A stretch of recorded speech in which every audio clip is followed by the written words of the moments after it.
Among the many traditional folktales passed down through generations in Vietnam, few are as meaningful and memorable as The Toad Sues Heaven. This powerful story highlights courage, determination, and the importance of standing up for justice, even when facing mighty forces. In times of hardship, even the smallest creature can become a hero. The tale reminds us that when one speaks up not just for oneself, but for all who suffer, that voice can reach even the highest heavens.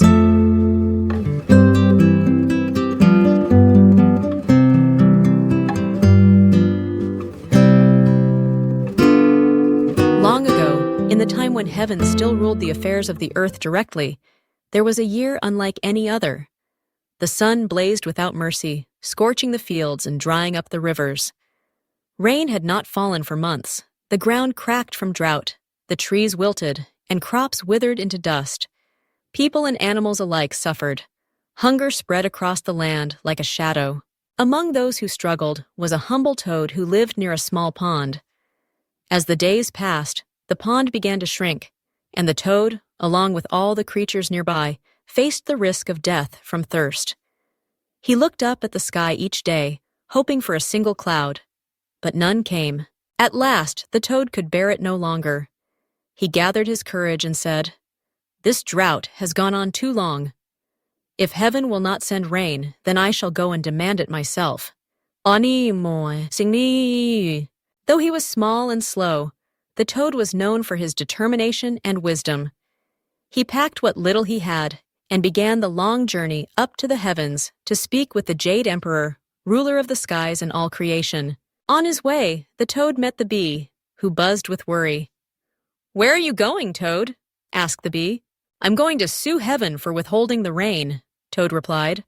"All living things are suffering. I can't stay silent anymore." "Let me go with you," said the bee. "The flowers have died, and I have nothing left to eat." And so, the bee joined the toad on his journey. Not long after, they came across the chicken. She clucked sadly, her feathers dusty and her chicks weak. "Where are you going?" she asked. "We're going to speak to heaven," Toad explained. "Then take me with you. My family has no more grain to eat." The toad agreed, and the chicken followed. Next, they were joined by the tiger, then the bear, and finally the king of the elephants. Each one was suffering from the drought and wanted to be heard by the emperor in heaven. Thus, the small toad now led a procession of powerful animals across the land, through the clouds, and finally up to the heavenly gate. When they arrived, the gates of heaven were shut. The guards laughed at the sight of a toad demanding an audience with the emperor. "Who do you think you are?" they mocked. "The Jade Emperor does not meet with lowly creatures." But Toad was not intimidated. He quietly told his companions to hide and prepare. "I am just a toad," he said, "but I have friends who are stronger than I am. If you do not open the gates, we will make sure heaven hears us." Still laughing, the guards refused.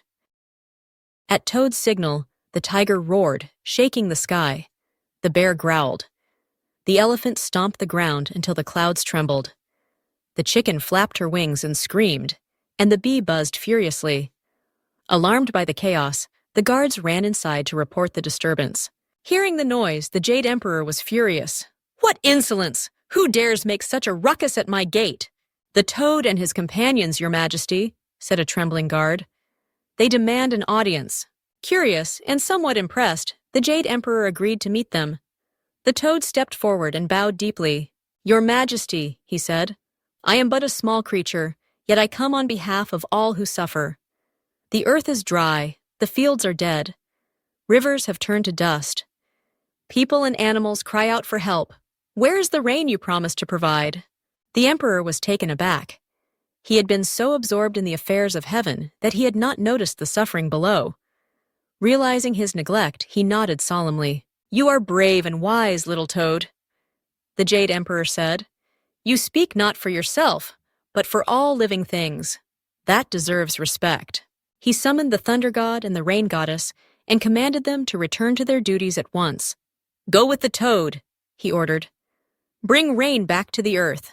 Aye, Achid.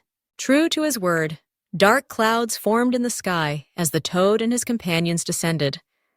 Thunder rolled, lightning cracked, and at last, Rain poured down upon the land.